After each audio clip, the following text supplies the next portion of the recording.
Sorry, boy. But his captain's got to teach his men what happens to those what crossing. Captain's got to teach stuff.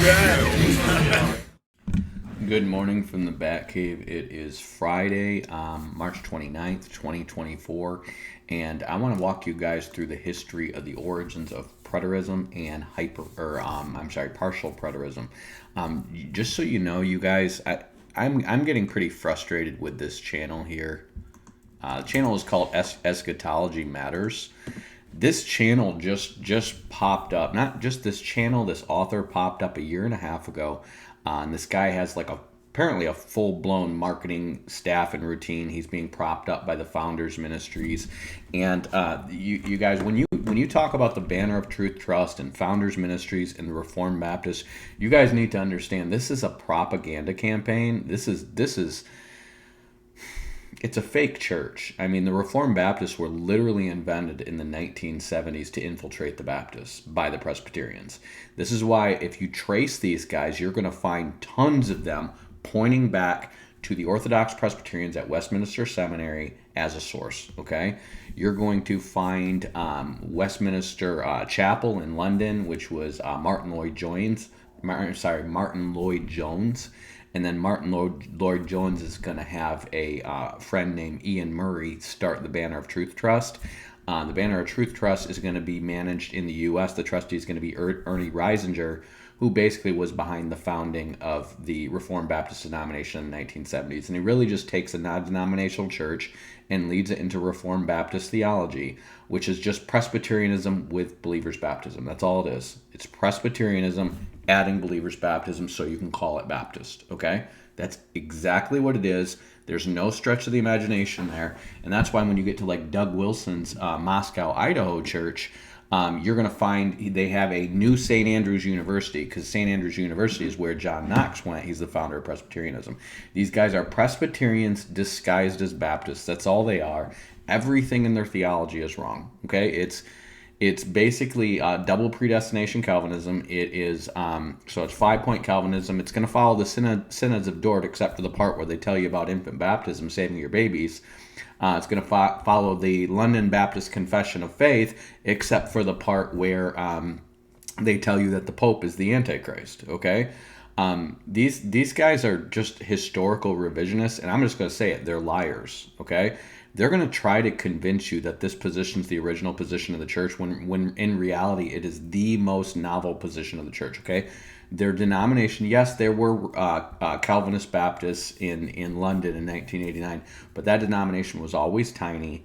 It never really had a lot of sway because it wasn't evangelical, because it's Calvinist. And usually what it would do is it would absorb Calvinists who went out, got saved by evangelicals, and then those Calvinist churches that they came from, like Congregationalist churches that infant baptized, well, they wouldn't want those people back anymore, so they'd go to the Calvinist Baptists in London.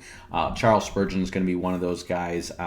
John Bunyan is going to be one of those guys, and they're going to act like this was this unbroken tradition, which was the real roots of the Baptist church, okay? It's completely false. But Ernie Reisinger is the guy who starts the Founders Ministries to propagate the idea that the Baptists are Protestants and they were rooted in, they all came from the London Baptists, okay? It is a complete fabrication. It is not true. The London Baptists were a minority of Baptists in England in the 1600s that came out and were baptized by the General Baptists, who were either Arminians or non-Calvinists. Remember, at the time when these guys came out in the early 1600s, the Synod of Dort and 5-point Calvinism wasn't even established yet, okay? So you have that getting established in the Netherlands as the first Baptists are really getting going in, mostly in Amsterdam. And then some of them are going to go back to England. And then later on, you're going to have about 30, 40 years later, you're going to have the first Puritans start to come out, and they're going to hold on to their Calvinism, but they're going to adopt believers' baptism, okay? Here in America, you're going to have Roger Williams and his people get ousted by the Puritans, and they're going to form the Rhode Island colony, and they're going to become Baptists. And then some of the General Baptists from England are going to come colonize North Carolina. And so that's going to be where the majority of Southern Baptists come from. But then those Baptists are going to be infiltrated by the Calvinist Baptists in the 1700s a bit. They're going to intentionally try to take over their churches.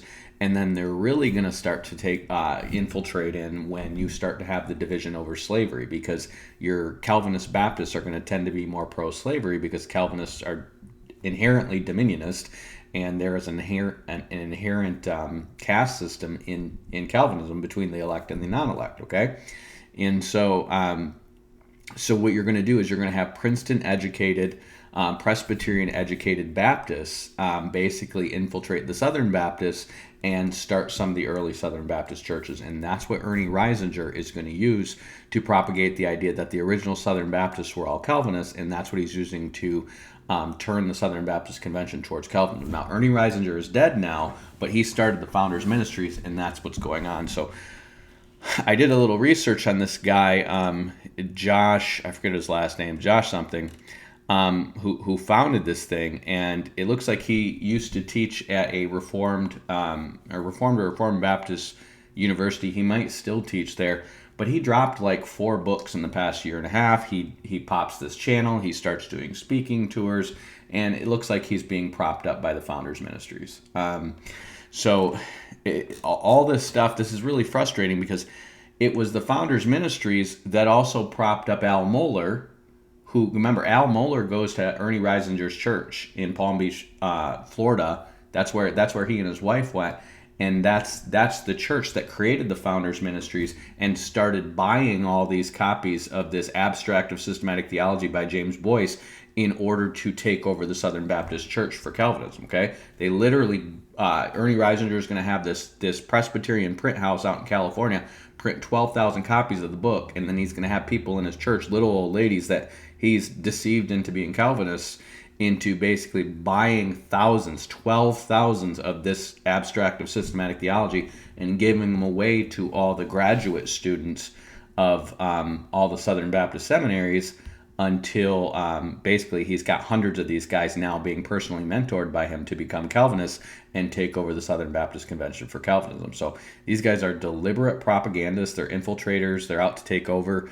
And meanwhile, the Reformed Baptist denomination is going to grow from Carlisle, Pennsylvania, to what it is now. Okay, remember, it's a 50-year-old denomination. It is literally the newest denomination. Okay, everything that's been around, and I mean everything, the Charismatics, the Pentecostals, everything is newer than the Reformed Baptists. Okay, they want you to think that they're this like unbroken chain of Reformed Baptists that have been hanging around since 1689, but that is a complete lie. They were invented in 1970, okay? And so these guys are now, remember, it's going to be Al Mohler who promotes the idea of theological triage, and theological triage is basically saying how we need to all unite around the Council of Chalcedon, the Council of Nicaea, and justification by faith alone, and everything else is a secondary issue, and then eschatology is a tertiary issue. So Al Mohler is going to start teaching this in 2004, and this is where, whenever you guys hear now churches and pastors and seminary students talking about primary and secondary issues, or open-handed issues, or this is a non-salvation issue, so we shouldn't divide over it, that's all based on Al Mohler's theological triage that he put out in 2004. And then Gavin Ortland, who's a Presbyterian as well, he's going to write this book that just like a year or so ago called Finding What Hills to Die On. So this is a 4-year-old book. I've got a copy of this book, and this is Finding the Right Hills to Die On is basically a recapitulation of Al Mohler's theological triage theory that he's been promoting, okay? And so what these theories do is get people to say that eschatology doesn't really matter, we shouldn't divide over it. All you need to know is these minimum things, that Christ is going to come, and he's going to raise the dead, and that's the end. That's it. That's all you need to know to be a Christian. Well, what these guys are doing, and just so you know, that's what partial preterism is built on. It's a completely fabricated, made-up eschatology that has no bearings in Scripture, but it meets the minimum standard criteria of passing the ecumenical creeds. And the ecumenical creeds say almost nothing about eschatology. They basically say Christ is going to return, and he's going to resurrect the living and the dead. That's it. He's going to return to judge the living and the dead, and there's going to be a resurrection. That's it. That's all the creeds say about eschatology, because they didn't agree on eschatology. Okay, you have major differences in schools of thought on eschatology all the way up through the 5th century.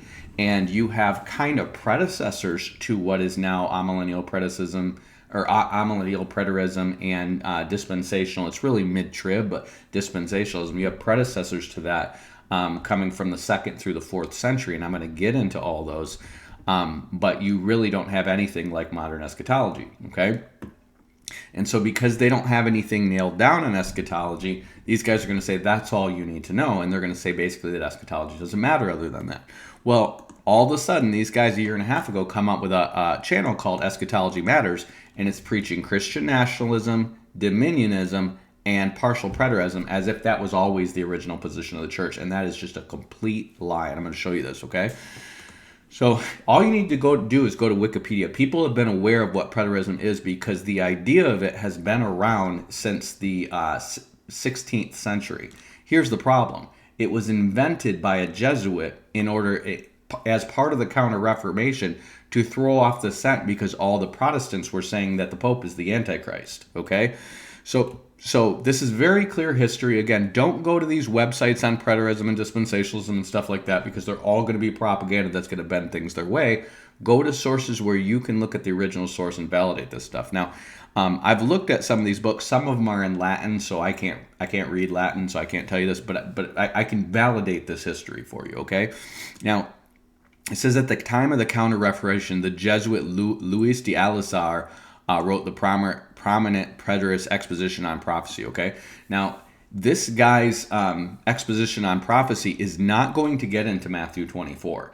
Nobody, and I mean, you have people who would say that Daniel's 70th weeks were fulfilled from the 2nd century, okay? The earliest ones are going to be Tertullian and Clement, and I'm going to go over those, okay? But you never have anyone trying to claim that Matthew 24 is fulfilled in 70 AD. It's just a non-existent thing. The only thing you have is the idea that Daniel's 70th week prophecy of Daniel 9 is fulfilled in Matthew 70 AD. The problem with that is we know that Jesus draws that into what he's saying in Matthew 24 because the 70th week part of Daniel's 70th week prophecy is also in Daniel 12, it's in Daniel 8, it's in Daniel 7, I think. And so you have this 70th week going over and over and over again in these prophecies, and then Daniel 9 has that 70th week in the context of 70 weeks, okay?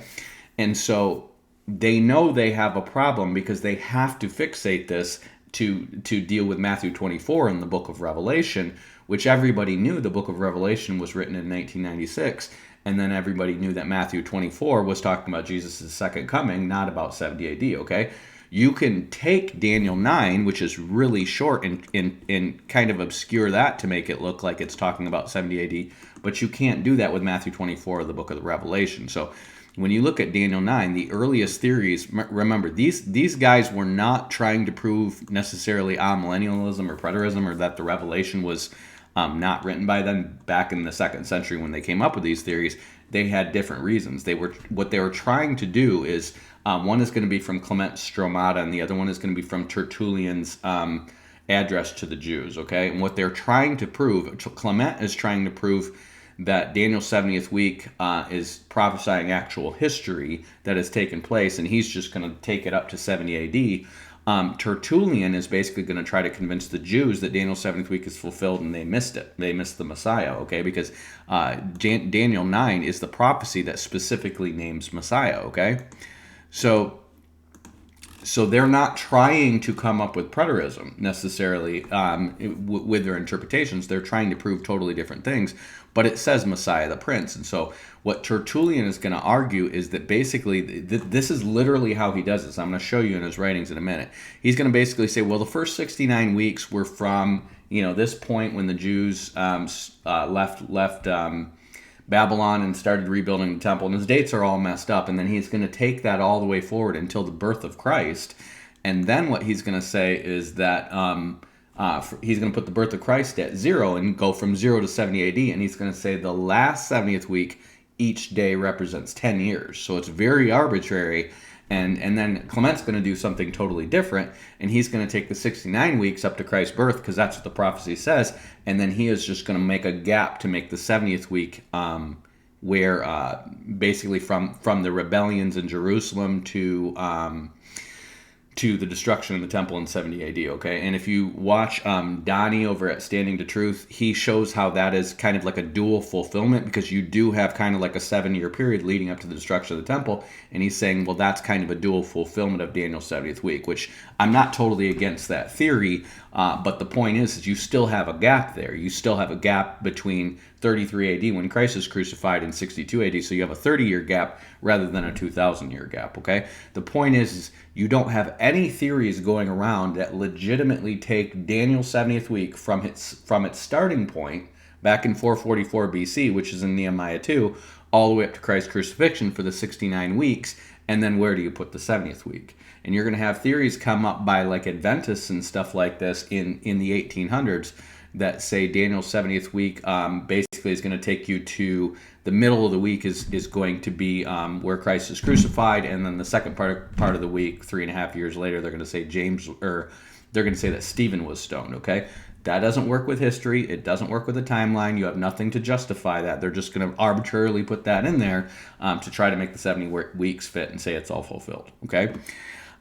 The idea that Matthew 24 fulfills Daniel's 70th week, again, it doesn't have a leg to stand on unless you can prove that the starting point of Daniel's 70th week, these 70 weeks of years, so it's going to be 490 years, is going to go from whatever date they predict to 70 AD, and there's no calculation that will bring you there without doing some funny mathematics and stretching it out, because whatever your starting point is, and these guys are going to have starting points ranging from like 437 to 458, none of them are going to add 490 years in it to take you to 70 AD. None of them, zero of them, okay?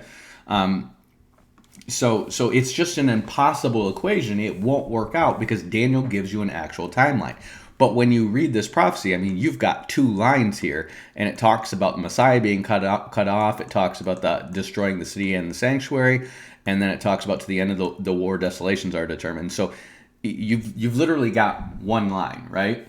And that one line kind of looks like, well, you could make that be 70 AD, and that's all you have to prove. Well, that's fine until you realize that Christ is quoting this in Matthew 24, and it talks about Christ appearing in the clouds and rapturing the church. Okay, and then you realize that Paul is quoting Christ in 2 Thessalonians 2, and he's very clearly talking about a man sitting in the temple and claiming he's God, and you can't make it work. And then, of course, the book of Revelation is written 25 years after 70 AD, and you have to deal with the futurist eschatology any way you spin it. And if you go to the earliest stuff on Daniel, okay, on Daniel 9, okay, you're going to find this. Now you can look at them all individually, and if you guys want to ask me where they are, I'll tell you where they are in the comment section. But Jerome documents all of them. So this is Hippolytus, and I'm just going to flip you through Hippolytus, because remember, he was the premier scholar of his day. It wasn't Tertullian, it wasn't Clement, and the reason is Tertullian is an elder who is going to be in Carthage, which is not going to be one of the main churches yet. Tertullian actually starts to make Carthage famous, okay? Clement is in Alexandria, and he is running the catechetical school, but he doesn't really start to get famous until after he's gone. But Hippolytus is famous while he's living, okay? He's a student, he's the premier student of Irenaeus, who's the premier student of Polycarp, who's the premier student of John. He writes a ton of stuff. He runs a ton of exposition. He writes a complete encyclopedia of all the known false prophecies, mystery religions, and everything of his day. The guy is brilliant, okay?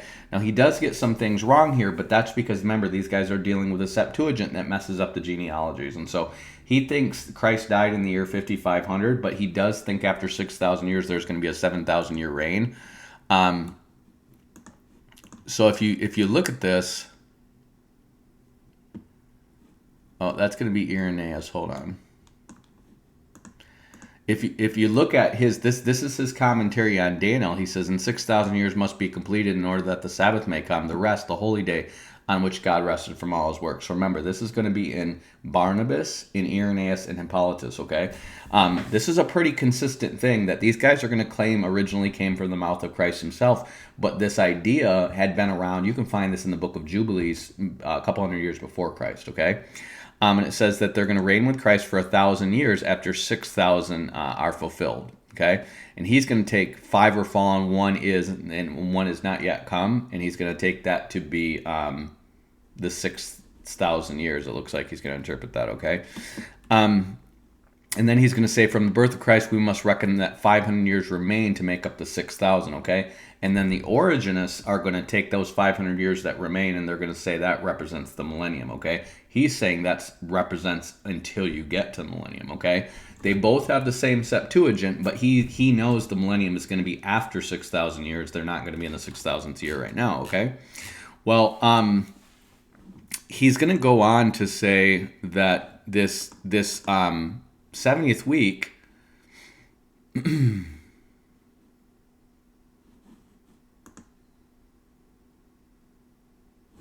he says, after 62 weeks are filled and Christ has come, the gospel is preached in every place, the times being then accomplished, there will remain only 1 week, the last, in which Elias will appear in Enoch, and in the midst of it the abomination of desolation.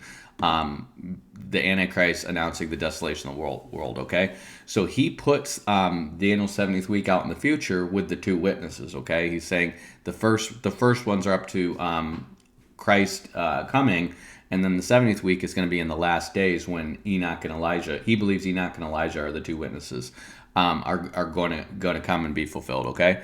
So you can read this over and over and over again. He is going to keep talking about the 70th week. He's going to be very clear that it is, again, for a time, times and a half. This is indicated the 3.5 years that the Antichrist. For a time, times, he means a year. These are all interpretations of Daniel where he makes the 70th week in the future where the Antichrist is, okay? This did not come from Darby. This did not come from the 1800s. This came from the 2nd century, okay? And it was probably around before this. We just don't have it written and exposed in this much detail, okay? So now you get to Jerome, and Jerome is going to be writing in the end of the 4th, beginning of the 5th century. He's going to be writing the Latin Vulgate, and he's going to write a huge commentary on Daniel, okay? And he's going to cover what Clement says, what Origen says, what Tertullian says, what Eusebius says, what Hippolytus says. I think that's it. Oh, and what Septimus Africanus says, and then what this guy from his own time, Apollinaris, says. He's even going to cover what the Jews of his day are saying about Daniel's 70 weeks, okay? None of them are going to suggest anything that Matthew 24 is fulfilled. But you are going to have a few that suggest that Daniel's 70th weeks are fulfilled, okay? Now, Eusebius, Clement, and Origen are all from the same school of thought, okay? Clement taught Origen. Origen's teaches a guy who teaches Pamphilus, who teaches Eusebius, and Eusebius runs Origen's school in Caesarea, okay? And so when he gets to what Eusebius believes, he's going to say, Eusebius reports another view as well, which I do not entirely reject. So Jerome is going to lead towards Eusebius' view because remember, the church is going Roman Catholic now, and Eusebius wrote the first church history, and he's like the renowned. He was basically one of the orchestrators of the Council of Nicaea. Okay, so that's why he's popular. He says that most authorities extend the last week of years to the sum of 70 years, reckoning each year as a 10-year period. Now remember, I told you that's Tertullian who does that. Okay, they get this view from Tertullian. And they literally are saying the 69 weeks are all, and I'm sorry, I'm pretty sure this is from Tertullian, okay? They're going to say the 69 weeks are all literal weeks of years, and then they're going to take the 70th week and stretch it out to 10-year periods. And so he's going to say, they also claim the 35 years intervened between the passion of the Lord and the reign of Nero, and it was at this later date that the weapons of Rome were first lifted against the Jews, this being the halfway point of the 70 years, okay? This is bizarre. The way they do it is they're going to say that the 70 weeks of years in Daniel are literally from Christ's birth to notice he's got two different things here. One puts it from Christ's birth to 70 AD, which they're going to put at 0, which we know is wrong. Okay, he was born in like 4 BC. And then the other one is they're going to stretch out the last 70th week to 10-year periods to try to stretch it from basically from, I don't know how they do this, but from 30 AD to 70 AD, and they're just going to be roundabout, okay? So it's a really bad theory. It doesn't work with the prophecies, but notice it doesn't have anything to do with Matthew 24, okay? He's going to get into Hippolytus, and Hippolytus is going to say that he places the final week at the end of the world and divides it in the period of Elias and the period of Antichrist. So he knows that Hippolytus, which is the OG of all these guys, I mean, Clement is going to write around the same time as him, and Tertullian's going to write around the same time as him, but they're going to have totally different theories, and their math isn't going to add up. Hippolytus is the only one who kind of makes his math line up, except he has the wrong starting point for the 69 weeks. He's going to count it from when the Jews start to go back and rebuild the temple, rather than Nehemiah 2, which is when he starts to build the wall in the temple. So he's gonna fudge his history there. Okay. I don't 100% stand on any of these. I'm going to stand on 444 BC to 33 AD for the 69 weeks, and then the 70th week in the future. Okay. So that's what you have from ancient church history. Now you get into modern church history. This is going to start with the Protestants. Okay. So when the Protestants come out of Rome, and this idea that Rome is the Antichrist really starts way back in the era of Dante Alighieri. Okay. The popes were known for corrupting and manipulating the politics of Europe and getting kings killed and ousted and overthrown and stuff like that, and they are not liked, okay? And the popes are going to get increasingly unpopular from the 1300s, and then you're going to get guys like John Wycliffe and John Huss really start to directly attack the popes. Now remember, in the era of John Wycliffe and John Huss, you have what's called the Avignon papacy, and basically the French have kidnapped the popes to Avignon, France. And for 70 years, the Pope is basically just a French puppet. And the church calls this era the Babylonian captivity of the church, because they know that it's like the Pope is under the control of the French king, okay? Well, when he releases the Pope, by the time he releases the Pope, you have 3 different people claiming to be the legitimate Pope, okay?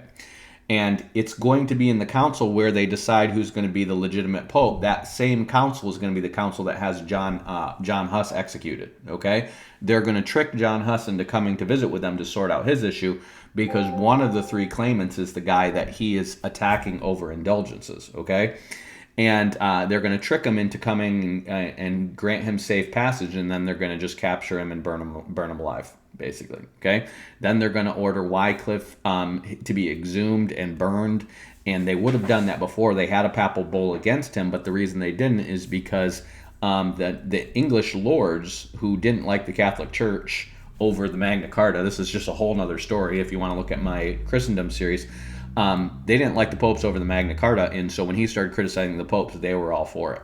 Okay, and they basically protected him from getting killed by the king. But after he dies, his Lollard movement, they actually attack and kill the Archbishop of Canterbury, and the Lollards become basically branded as heretics, and they start burning them at the stake. Okay, so this is going on for like 150 years before Martin Luther comes. Okay, and then after John Huss is executed, the people from what is now Czechoslovakia start basically rebelling against the Holy Roman Empire, and they start fighting, and they have a parliamentary rule, and the Catholics are not able to subdue them. So they actually have a free non-Catholic church that's going to last for about 150 years, or no, I think it's like 175 years, and then it's basically going to die after the 30 Years' War. Okay, so this is going to be 1600s. Okay.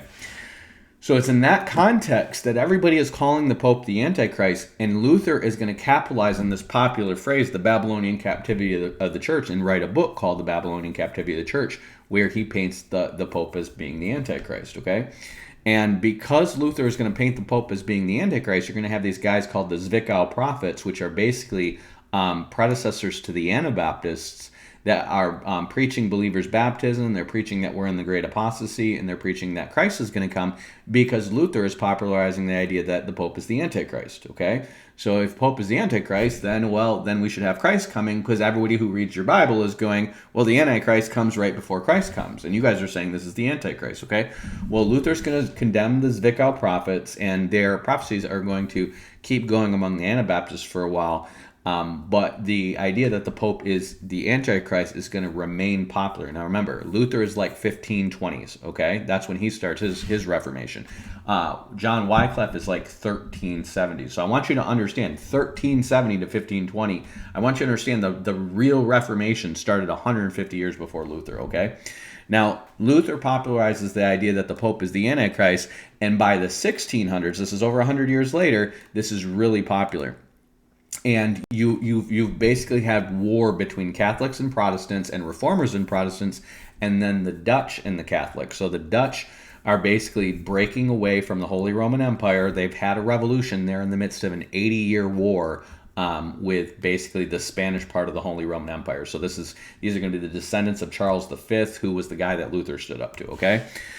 And so 80 years later, they're fighting, and you've got a couple of guys rising up. Basically, one of them is going to be the prime minister of the Netherlands, and the other one is going to be the head of I think it's the University of Leipzig in Netherlands, and that's Hugo Grotius, okay?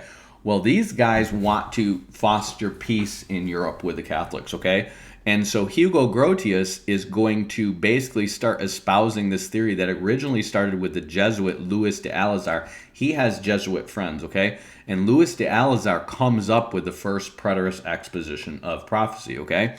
Now, Louis de Alazar does not try to get into Matthew 24 being fulfilled. He just focuses on Daniel's prophecies because he knows there's stuff from the early church that is going to be relating to Daniel's prophecies being fulfilled in 70 AD. And so what he's doing is he knows that Protestants are going to eventually read this ancient church material once it gets translated, and that, or, some of them are able to read it in Greek now, but once it gets translated, these are going to become popular, and people are going to realize, oh, that's really old, and they're going to think the original position of the church thought that basically this stuff was fulfilled in 70 AD. Now, Luis de Alazar's motive for that is to throw the Protestants off of the scent of the Pope being the Antichrist, okay? That's his goal. And then Hugo Grotius, his goal is basically to make peace with the Catholics. And so what's going to happen is, I forget the name of the guy who's with him. It's Johannes something. He's the guy who invents the first joint stock corporation. He's the prime minister of the Netherlands, and they're going to have him beheaded. The Calvinists at the Synod of Dort are basically going to have him beheaded for basically trying to defend the Arminius against the Calvinists forcefully beating them up and taking over their churches, okay?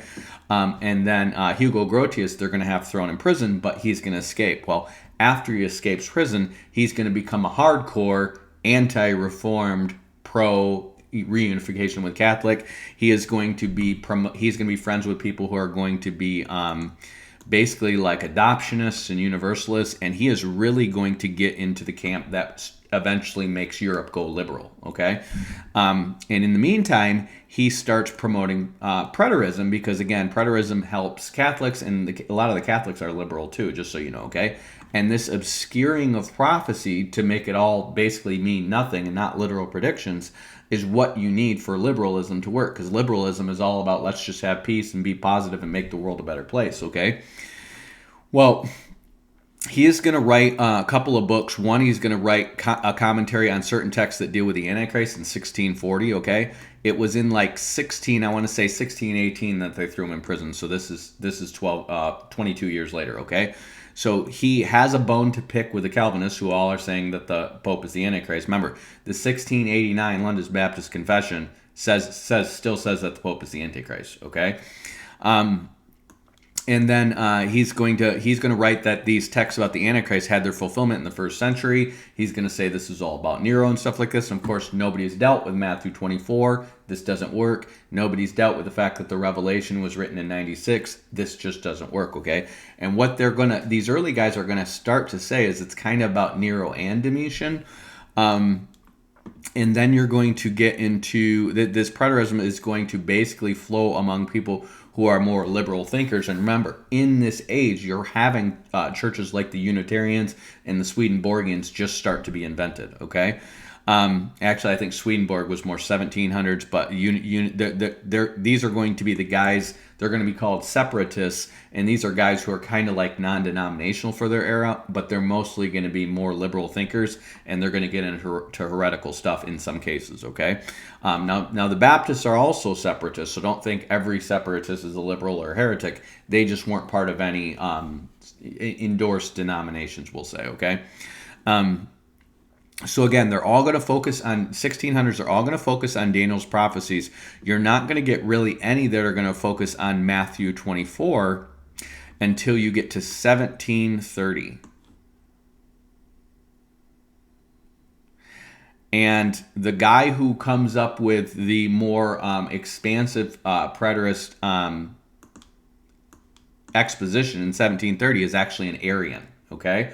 This is going to be like a predecessor to like a Jehovah's Witness, okay?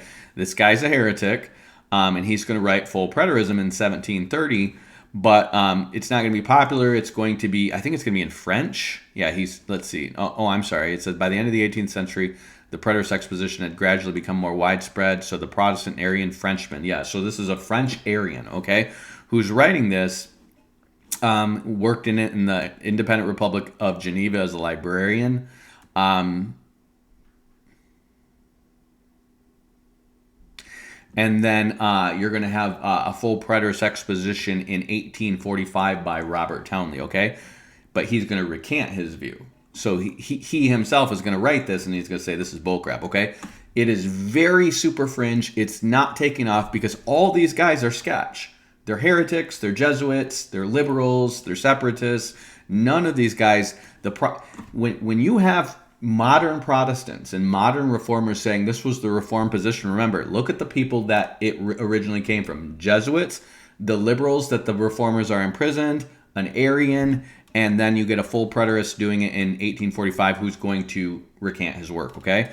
You're not going to get this start to take off until the late 1800s when you're going to have a Congregationalist in England, J. Stuart Mill, is going to write in 1878, okay? And it's amazing to me that they skipped that because they, again, these are the origins of it and never took off. And then in 1878, J. Stuart Mill is going to write his exposition, and that's going to take off. Now, between that time period, Philip Schaff is going to write two different histories of the church, okay? I forget what they're both called, but Philip Schaff, remember, Philip Schaff is like your main, he's a Swiss reformer. He's going to be your main doctor, your main Greek scholar that is going to be behind the interpretation of tons and tons and tons of Greek literature. All this ANF stuff and NFPF stuff that you always see me quoting, this is all Philip Schaff, okay? And Philip Schaff knows all this stuff because he's literally, his teams have interpreted all this stuff, okay? He's like the lead editor in these teams of people who are interpreting this stuff. So he's read it all, okay?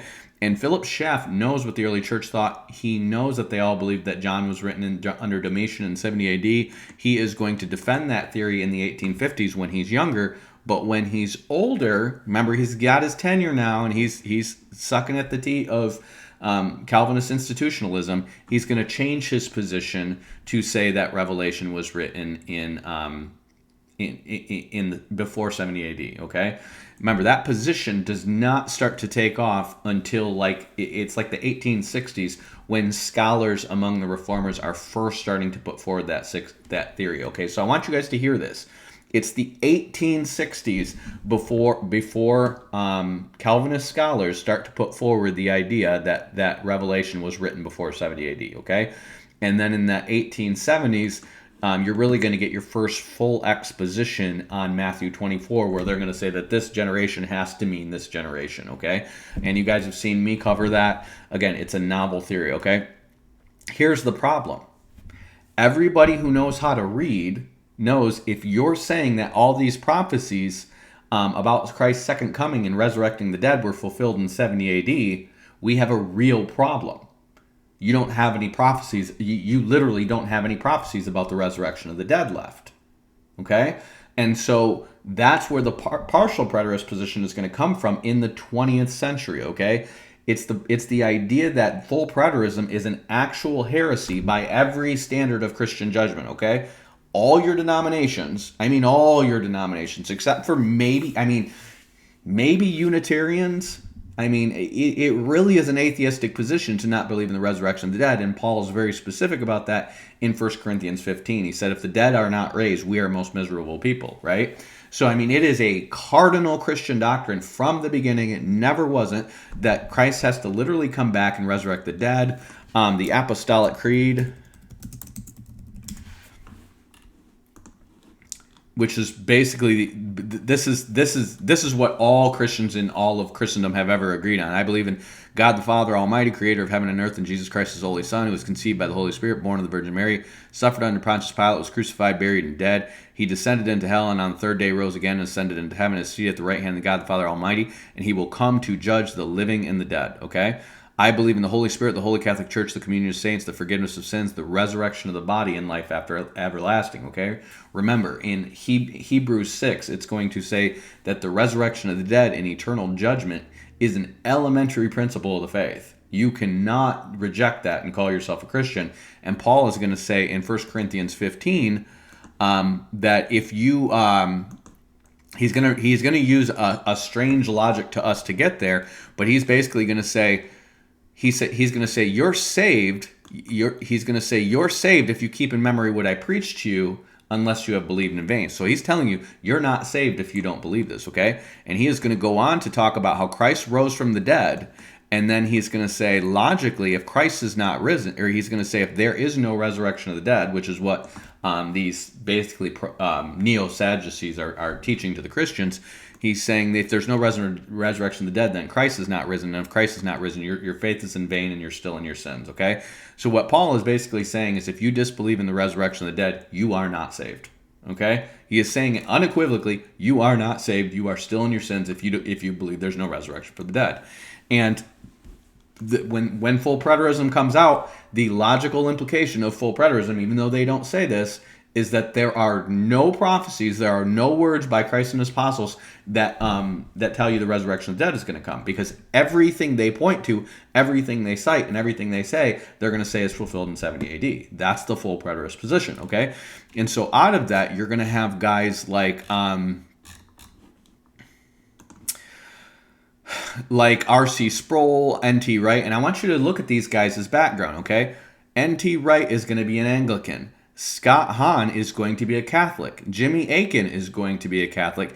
David Chilton is one of the leading guys for the Chalcedon organization, which is R.J. Rushdoony's Crazy Dominionist Club, okay? And then Kenneth Gentry, I think, he's a Reformed Presbyterian. So notice these guys. They're all liberal Protestants or Catholics, okay? Kenneth Gentry is going to be, I think he's going to be Reformed Presbyterian Church. That might be kind of middle of the road. So he's gonna study under Greg Bonson, which is also part of the Chalcedon organization. So that's R.J. Rushdoony's group, okay? So Kenneth Gentry's under R.J. Rushdoony through Greg Bonson, and they're all going to be under Cornelius Van Til, and they're all going to be under Westminster Seminary. The rest of these guys are Catholics and Anglicans, which the Anglicans are very close to Catholic. Okay, the Anglican Communion actually was part of the recent synod they had with the Roman Catholic Church, okay? So remember, the preterist position was always a pro-Roman Catholic position because it was always in defense of the idea that the Pope was the Antichrist, okay? So this is where their idea comes from. But what you have called partial preterism, you don't have an exposition of it. So what is the true origin of partial preterism? Remember, all these guys you have speaking on partial preterism didn't start speaking about it till like the 1980s. Okay? Maybe some of them were in the 70s. If somebody can find me a source prior to 1950 on partial preterism, I would love to see it, okay? It is a very new position because here's all it is. This is all partial preterism is. Partial preterism takes full preterism, all its really bad interpretations that lead to not believing in the resurrection of the dead, all its really bad presentations that were built to defend the idea that the Pope is not the Antichrist, and then it takes those ideas and it literally just cuts and pastes the Apostles' Creed into it. That's all it does. It basically says, well, we don't believe in that because the partial preterist position needs to believe that Jesus is coming back to judge the quick and the dead, and there's going to be a resurrection of the dead. So we're just going to wedge that in there. How do you do that? How do you do that? Well, they don't really know. And so these guys are going to basically come up with ideas that say, well, you know, Matthew 24 is all about 70 AD, except for the part about Christ coming back and the angels gathering the dead, and they know that's about the resurrection of the dead, okay? And they're literally just going to arbitrarily wedge that into Matthew 24, just like they accuse us of doing with Daniel's 70th week, and they're going to say all of this is about up to 70 AD, and then you have a gap, you have a huge gap, and then this part is about Christ's second coming. But they're going to call us gap theorists, okay? We're gap theorists, and we don't have a problem with this because that's how you have to understand the prophecies of the Old Testament. Because gap theorists don't just go back to Daniel's 70th week. Gap theorists are going to go to Luke 4, where Christ literally reads Isaiah 61 right here. And he finds a place where it is written, "The Spirit of the Lord is upon me, because he has anointed me to preach the gospel to the poor. He has sent me to heal the brokenhearted and preach deliverance to the captives, and recovering of the sight to blind, and liberty to them that are bruised, to preach the acceptable year of the Lord." And he closed the book and gave it back to the ministry and sat down. So I want you to hear what Jesus did there. Jesus just went and read Isaiah 61, and he read right up to the point where he said, "To comfort those who mourn," or I'm sorry, "the acceptable year of the Lord," and he quit before he said, "in the day of the vengeance of our God," and he shut the book mid-sentence and sat down and said, "This is that day." Okay? And if you go read Isaiah 61 through 66, everything else is about the vengeance of the Lord in the last days, the rebuilding of the city of Jerusalem, people coming up to Christ in the millennium and basically worshiping him in the millennium. Everything else from Isaiah 61, where Jesus shut that book, to the end of the book is all about Christ's second coming. All of it. And Christ closed the book mid-sentence. So anyone with half a brain is just like, if you just go back and read the proof text, you realize Christ read a prophecy, cut it off mid-sentence, and said, "This is that day," and he stopped. Okay? That's where the gap theory comes from. Your partial preterists are going to say, here's where their gap theory comes from, okay? Your partial preterists are going to invent their own completely unique gap theory, which is really weird.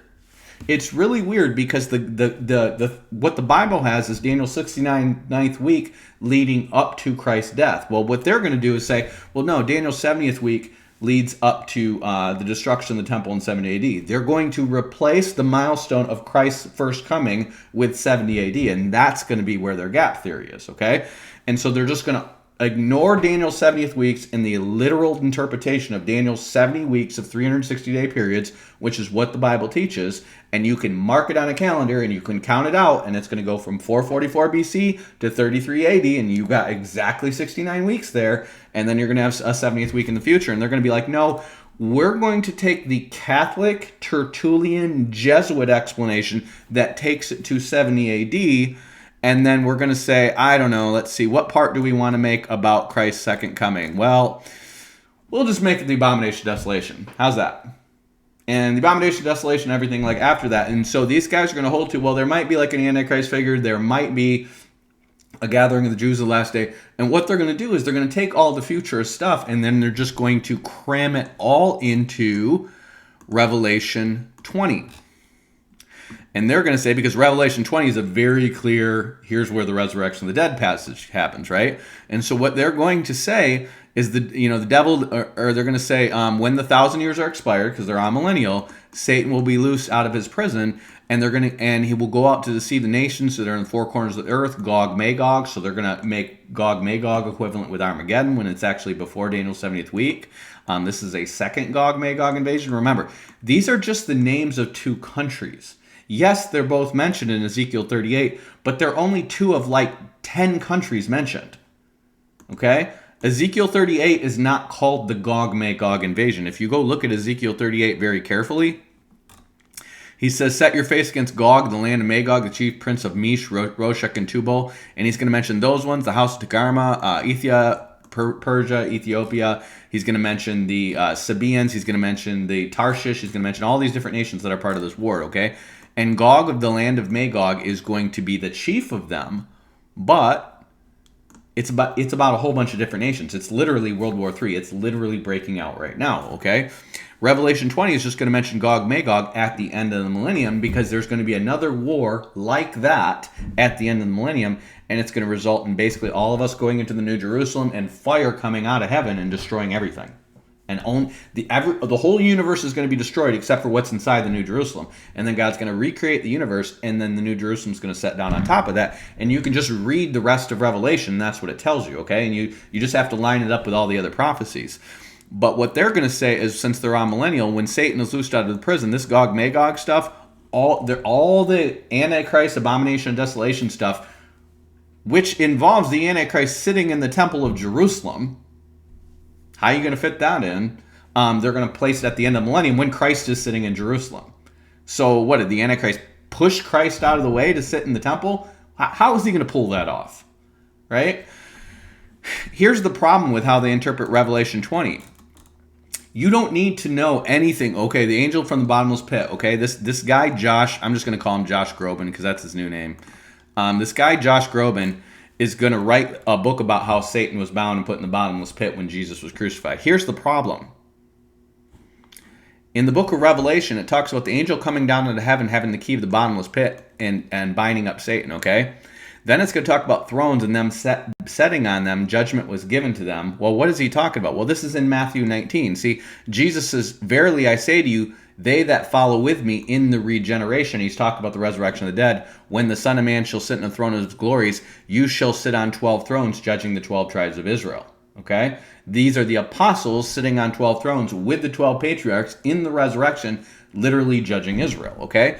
And so you see how that points to Matthew 19? Your cross-references are going to have this all over it because it's obvious that's what that is. Okay? And then he says, and then I saw the souls of them, listen, he doesn't say the souls of the dead in general. He says the souls of them that were beheaded for the witness of Jesus and for the word of the Lord, which had not worshipped the beast, nor his image, nor received his mark on their hands and their foreheads, and they lived and reigned with Christ 1,000 years, okay? This is not talking about the church in general living and reigning with Christ. This is talking about the specific people who were beheaded for not taking the mark of the beast. Everybody else is resurrected and raptured. It's just those who were left behind because they weren't watching. This is your partial preterists if they're really saved.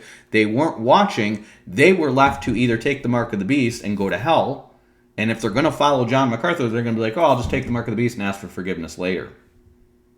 These are the people who are going to be deceived and taking the mark of the beast, and they have to get their head chopped off, and they're going to get resurrected at the end. The rest have already been resurrected, because if you go back to Revelation 11, he's going to say, the nations were angry, and your wrath has come, and the time of the dead that they should be judged. And you should give your reward unto your servants, the prophets, the saints, that fear your name, small and great, and should destroy them that destroy the earth. Okay, well, what's that talking about? Well, it's actually talking about what happens in Daniel 12, because the corresponding passage to that is going to be... That's the midpoint of the tribulation. The two witnesses said just finished their mission, and if you read Hippolytus or any smart commentator, they're going to tell you the two witnesses do their mission, then the resurrection and the rapture happens, and then the Antichrist kills all the rest of the saints and makes war on the saints and the Jews and the rest of the world until Christ comes and destroys his kingdom, okay? So this is where he says, and at that time Michael will stand up, the great prince that stands for the children of the people, and there will be a time of trouble, that's the great tribulation, such as never was before the nation was even to that time. And at that time your people shall be delivered, everyone that is found written in the book, and many of them that sleep in the dust of the earth shall awake, some to everlasting life, and some to shame and contempt. Now, your early church writers, including the Didache, are going to put a 1,000-year gap between those things, because they understand when you get to the Didache, it's going to say, and then will be the resurrection of the dead, but not all, but as it is written, the Lord and his saints with him, okay? So they understand that the resurrection of the raptured saints starts at this time. The resurrection of those who got their head chopped off for not taking the mark of the beast is going to be 3.5 years later. And then the resurrection of the wicked is at the end of the 1,000-year period, which is what John says, but it's also what Barnabas says before John writes the Revelation. So these guys know this because they're claiming it came right from the mouth of Jesus before the book of Revelation was written, okay? And he says, they that be wise will shine like brightness in the firmament, and they that turn many to righteousness like stars forever and ever. And you see it's pointing to 1 Corinthians 15, because that's what Paul is describing here. It was sown a natural body, it is raised a spiritual body. He just goes before that and says, there are celestial bodies and there are terrestrial bodies. Remember, Abraham has promised seeds like the sand of the earth, that's terrestrial bodies, and like the stars of the heaven, that's celestial bodies, okay? And when we get our glorified bodies, we're literally going to shine radiantly white like Christ did in the Transfiguration, and then get caught up into heaven like a bunch of shooting stars. That's what it's going to look like, okay? And so he talks about celestial bodies and terrestrial bodies, because that's another way of saying stars and planets, but it's also a way of saying our human bodies and then our angelic bodies, okay? You find angels and stars correlated throughout the scriptures. And they're going to talk about the glory of the sun, the moon, and other stars, and one star differs from another in glory, so also is the resurrection of the dead, okay? Now, he's saying that because the stars are going to differ in glory based on how faithful and productive we were for Christ. So just like you have some stars that are more prominent in the sky than other, some of us are going to be more prominent than others in the resurrection. Okay? So this is all fulfilled in Revelation chapter 11 at the midpoint. And again, 11, 12, 13, 14 are all simultaneous, okay? 11's talk about the two witnesses, the seven trumpets, and the resurrection and rapture beginning. And that's not a mystery because literally you have the two witnesses resurrected and raptured right in front of you, okay? Chapter 12 is going to go from that resurrection, and it's going to symbolize it as a child being caught up that's going to rule with a rod of iron, because that's the body of Christ being caught up. And then the Jews are fleeing into the wilderness, okay? And then chapter 13 is going to be the image of the beast set up after the Antichrist is killed and yet raised, okay, in the image of the beast. And then chapter 14 is going to be the harvest of the earth, which is going to be the general rapture. So you literally have 4 different symbols for the rapture going. That's how you know they're all simultaneous.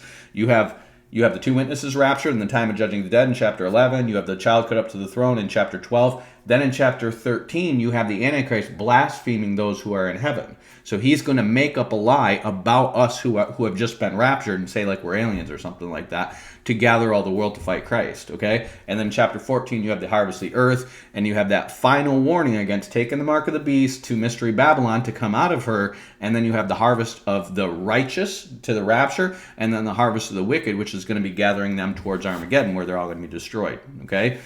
And so you're going to have that go on, and then when you get to Revelation chapter 15, you're going to have this sea of glass, and you're going to have basically these saints singing the Song of Moses. And who are they? It's them that had gotten victory over the beast and over his image and over his mark and over the number of his name standing on the sea of glass. So who is that? Those are the souls of those who were killed for not taking the mark of the beast right after, and that's before the wrath gets pulled off, okay? And then it's those souls that you're going to see that are going to be resurrected in Revelation chapter 20 to rule and reign with Christ for 1,000 years, okay? They got victory over the mark of the beast and over his image, he says, right? So if you get down to now Revelation chapter 20, he says, I saw the souls that were beheaded for the witness of beast and for the word of God, who had not worshipped the mark of the beast, neither his image, okay? These are the ones who got victory over him by not taking the mark of the beast, okay? That's a major theme in the book of Revelation. It's mentioned in chapter 13, it's mentioned in chapter 14, it's mentioned in chapter 15, and it's mentioned in chapter 20, okay? The mark of the beast is a real thing. You won't be able to buy or sell unless you get it, okay? So these guys are going to take this prophecy that is very clearly about a very specific group of people in the future who don't take the mark of the beast, and they're going to say that's the general resurrection of the dead spiritually when Christ is raised. And then they're going to say at the end of the millennium is going to be when the second resurrection of the dead is, when it's very clearly the resurrection of the wicked, they're going to say that's the resurrection of the righteous, okay? These guys don't have a leg to stand on. Their position is literally just wedging in the Apostles' Creed so they can say it's an orthodox position, and that's why you're going to read these things. And when you see partial preterism, this is what they're going to say.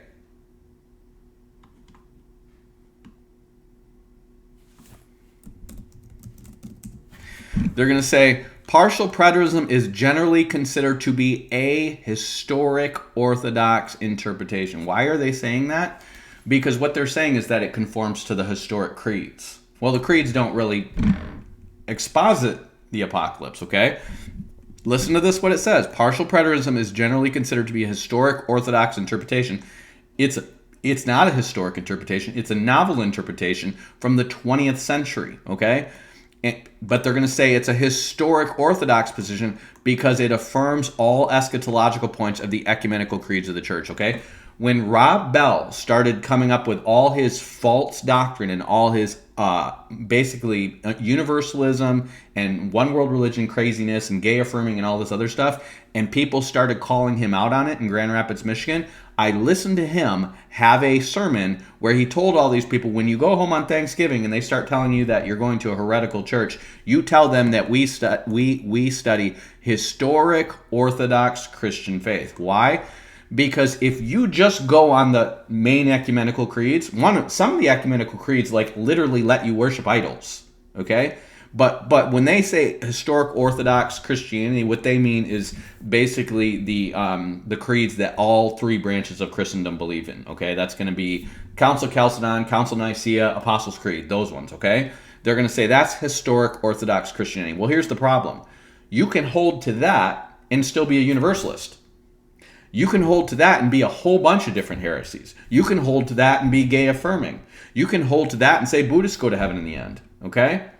You can say, yes, we believe in this, but there's other stuff outside of it. And all kinds of heretics can say we are historic Orthodox, okay? Well, I'm here to tell you that this position espoused by Eschatology Matters, this partial preterist position, is a fake, made-up position that literally does the absolute bare minimum to take full preterism, which is a heresy, and then make it line up with historic Orthodox creeds, so that they can tell you it's not a heretical position, okay? But the fact of the matter is, it is a novel position. It has no basis in church history. It has no basis in Scripture. It twists every Scripture that it covers, and it's here to prop up Christian dominionism and Christian nationalism. If you look at this book, you're going to find nonstop, or this channel,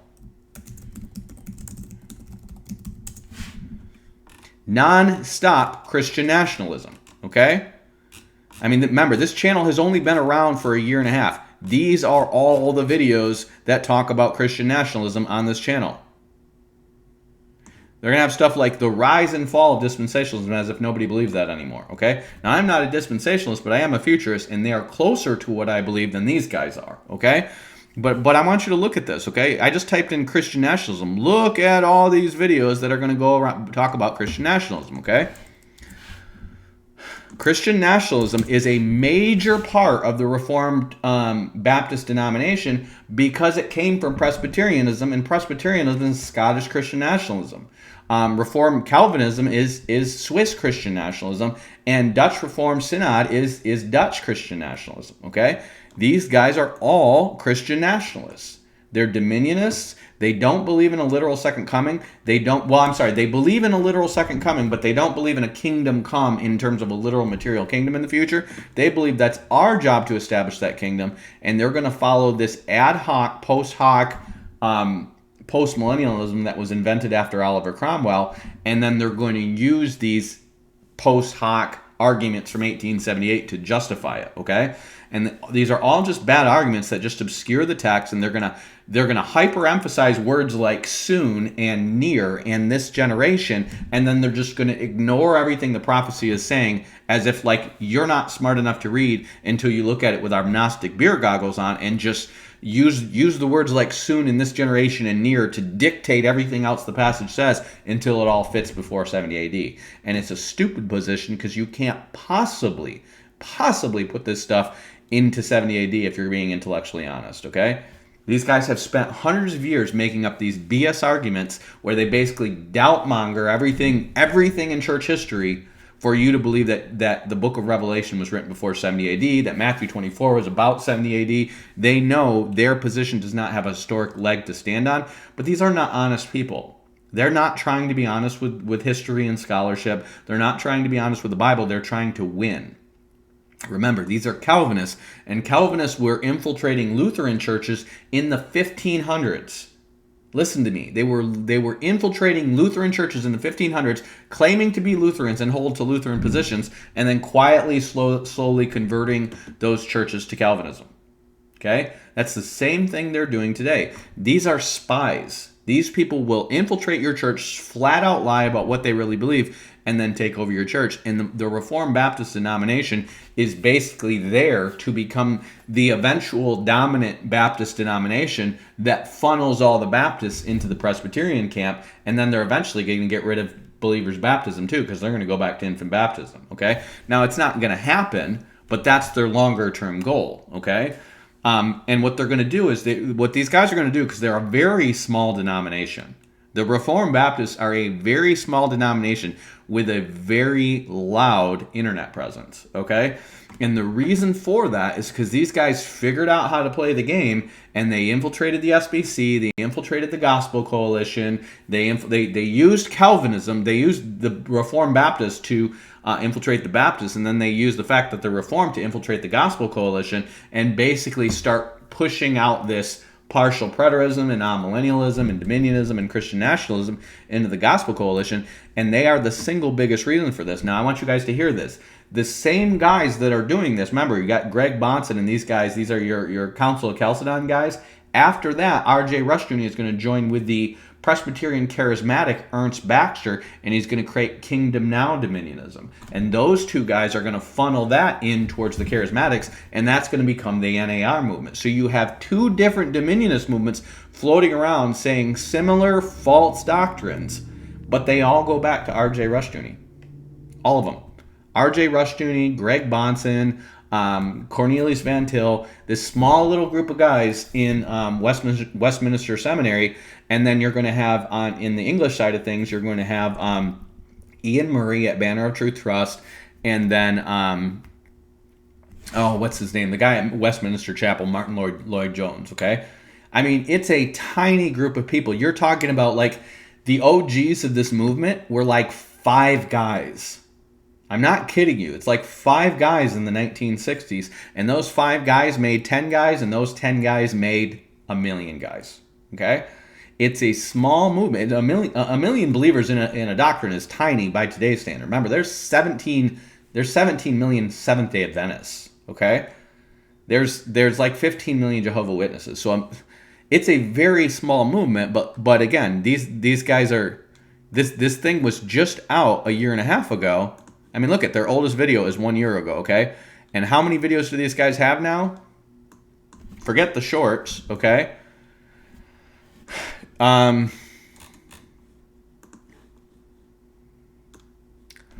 times 1, 2, 3, 4, 5, 6, 7, 8, 9, 10, 11, 12, 13, 14. I mean, you look at this thing. These guys are going to put out a couple videos a week, okay? Hundreds of videos. And then they're going to be in conferences, they're going to have websites, they're going to have podcasts, they're going to have blogs. And this has just been, look at 429 videos these guys have popped in a year and a half. Now, I restarted my channel 3 years ago, and I'm only up to 200, okay? They have popped 429 videos on YouTube in a year and a half. Not to mention all their shorts. Not to mention their endless shorts they have, okay?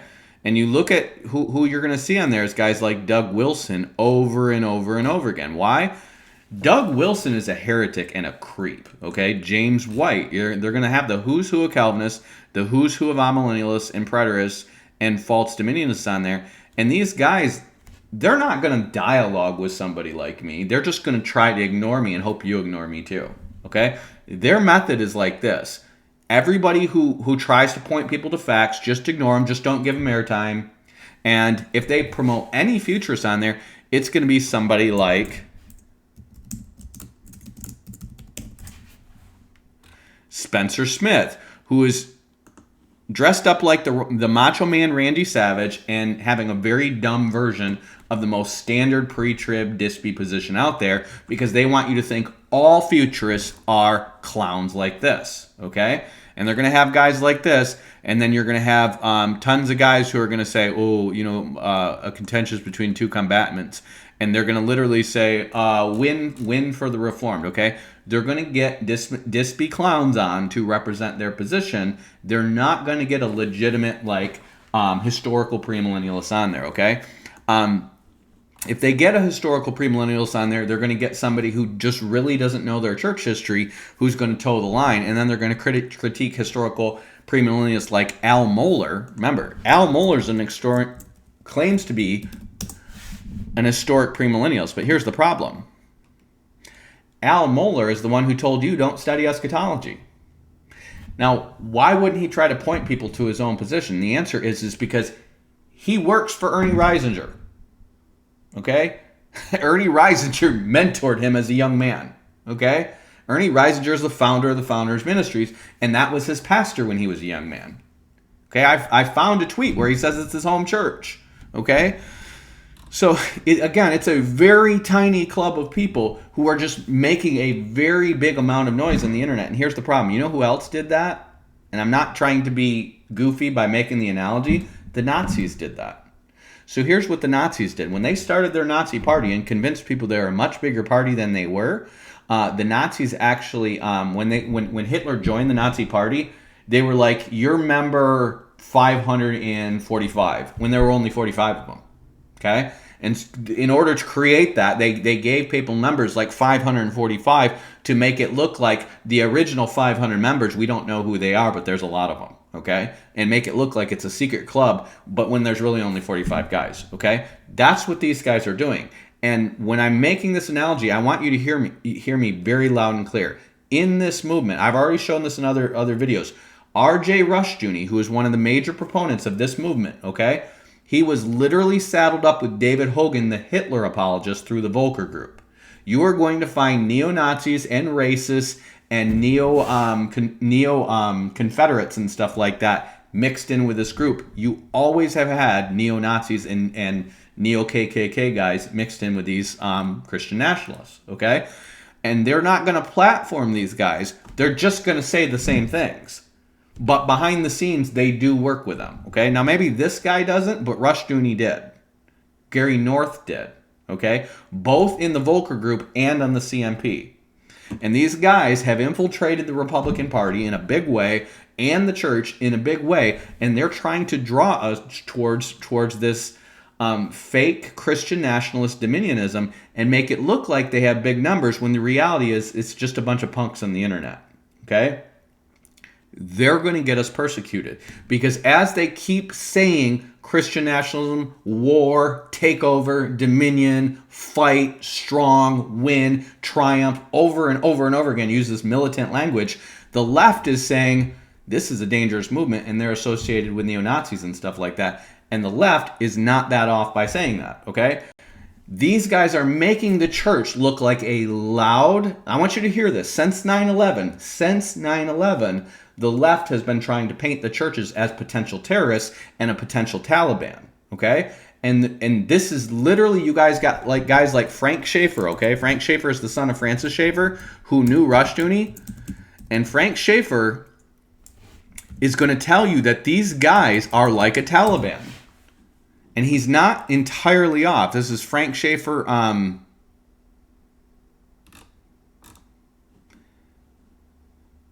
This is Frank Schaeffer, who is a Presbyterian Calvinist. He's a liberal Calvinist now. He's going to tell you when he meets Rushdoony, he said they remind you of like the David Qureshi cult or like the Taliban.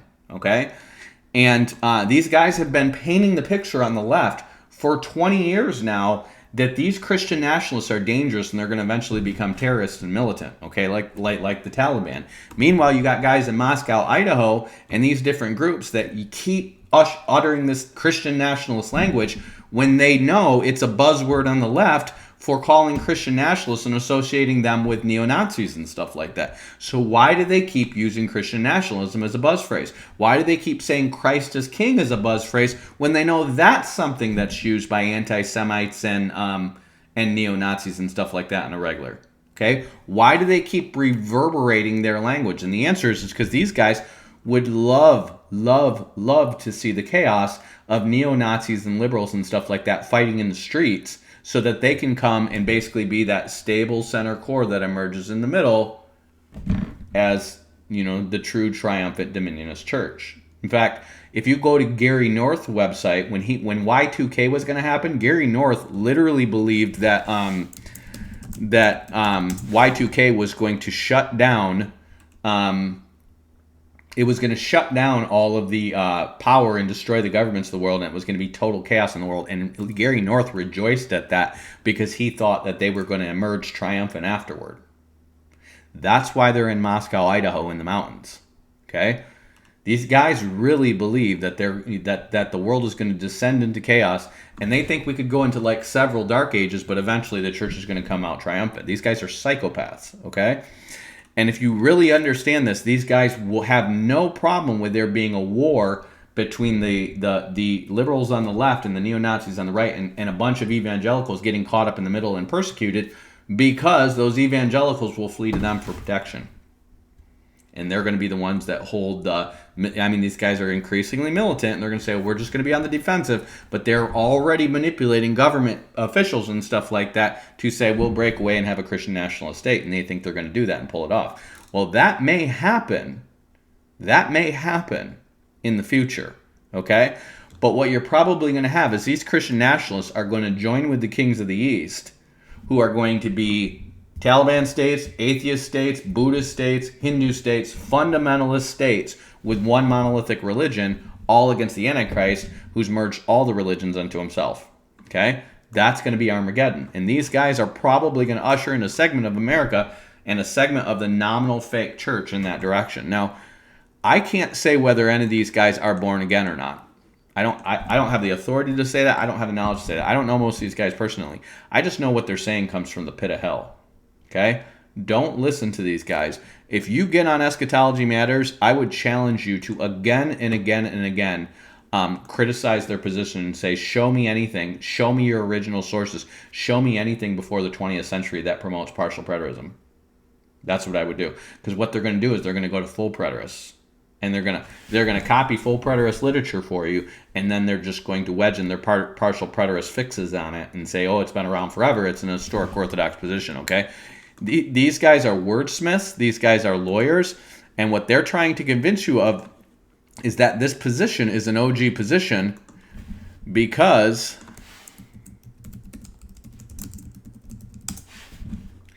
it has a historic Orthodox credibility, which basically means it lines up with those bare minimal statements in the Apostles' Creed. That's it. It is not a sound eschatological position. It is completely a propaganda position.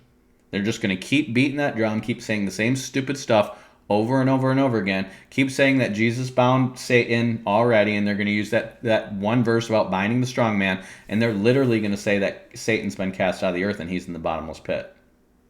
That's what they're saying. So when they say that, I want you to hear you. What do you think these guys think of deliverance ministries? Oh, they hate anybody who believes people can have a demon. Well, what if their kids have demons? Oh, that's just anxiety, and we'll put them in a mental hospital and put them on pills. That's what they think, okay? They're not going to deal with somebody who has demons. You're not going to find people among them that are getting set free from demons. These people are anti-deliverance, anti-spiritual gifts. They are, and just so you know, these Presbyterians did change the Bible. I want to charge you guys to go read. Just start getting a history of the different history of the Bibles, from the Geneva Bible to the King James Bible to go forward into the 20th century, where you're going to get the Darby Bible, you're going to get the American Standard Bible, the Revised Standard Bible, and then forward, and you're going to see they slowly, progressively change James 4, which is going to say, do you think the scripture says in vain that the Spirit dwells in us, lusteth to envy, to gradually, eventually say, by the time you get to, here's the New Revised Standard Version, it's going to say, do you not think that the scripture says God yearns jealously for the Spirit that he made to dwell in us? That doesn't remotely reflect the Greek. And I don't care if it's the Alexandrian Sinaiticus, okay? This doesn't remotely reflect the Greek, okay? You go get a King James interlinear or any interlinear, okay? And you go read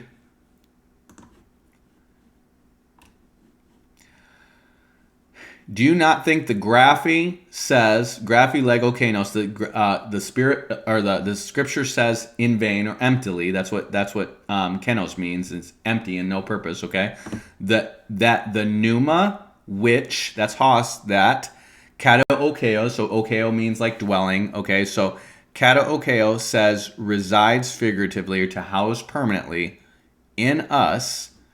Epitotheo yearns, dote upon, intensely craves towards, pros, pathonos, ill will, jealousy, spite, envy. Okay? Pathonos, go look up that word, and every time that word pathonos is used, it is talking about sin. Okay? For envy, they had Jesus delivered. For envy, they had Jesus delivered. Being filled with unrighteousness, fornication, wickedness, covetous, malicious, full of envy. Okay? This is not talking about the jealousy of God, okay? That word, the jealousy of God, is going to be in the New Testament. But this envyings, murders, drunkenness, pathonos is always a spiteful, bitter envy. It's not talking about I'm jealous for my wife because she's my wife. It's talking about I hate you because I want your wife. Okay, that's what pathonos means. And what he's saying is that the spirit that dwells in us lusts towards pathonos, spiteful, bitter, jealous, envy. And these guys are going to change it to stuff like the NIV that says, the scripture says without reason that the spirit he caused, this he caused or God caused is not in the text at all, to live in us. Okay, you can put dwell in us, envies intensely. No. Desires spiteful jealousy. Okay? The reference he is making here is going to be to Genesis 4, where God says to Cain, where he says, why is your face downcast? If you do what is right, will you not be accepted? But if you do not do what is right, sin is crouching at the door and it desires to have you. Okay? And you must master it. He's telling him that Satan is trying to get into him and he desires for him to hate his brother. Okay? That's what James is talking about. But they're going to change it because they don't believe in deliverance. Any deliverance. They don't believe a Christian can have a demon, be demonized. They believe Satan's bound in the bottomless pit. They don't even believe you can be affected by a demon. Okay? These are Presbyterians that change this. They're cessationist by creed. I want you to hear this. The Presbyterians are cessationist by creed. Nobody should be listening to these people, okay? And yet somehow they infiltrated the charismatic church and came up with Kingdom Now Dominionism, okay? And I mean, it's not just Ernst Baxter and R.J. Rushdoony. Bob Mumford, who's also a Presbyterian, or I think he's like Reformed, he is going to work with Rick Joyner. You're going to have Lauren Cunningham, who's going to be the charismatic who makes YWAM, is going to work with the Presbyterian Bill Bright, who makes Campus Crusade for Christ. And then you're going to have C. Peter Wagner, who comes up with the New Apostolic Reformation. He's educated at Princeton. He's a liberal Calvinist. That's where he got his seminary degree before he went to Fuller. Okay? These are all Reformed people that twisted your faith. And you guys need to understand this. Evangelicals and Protestants are not in the same team. They never have been. They never will be. Okay? They're mixing right now, and the Protestants are trying to convince the evangelicals that evangelicals are really the children of Protestants, but what they really are is the children of the people the Protestants persecuted. Okay? That's who they are. Don't listen to these people. Separate from them, rebuke them, exhort them. Don't draw from these people. They have nothing intelligent to offer you, okay? Batman out. Peace. Peace, I'm out. I'm Batman.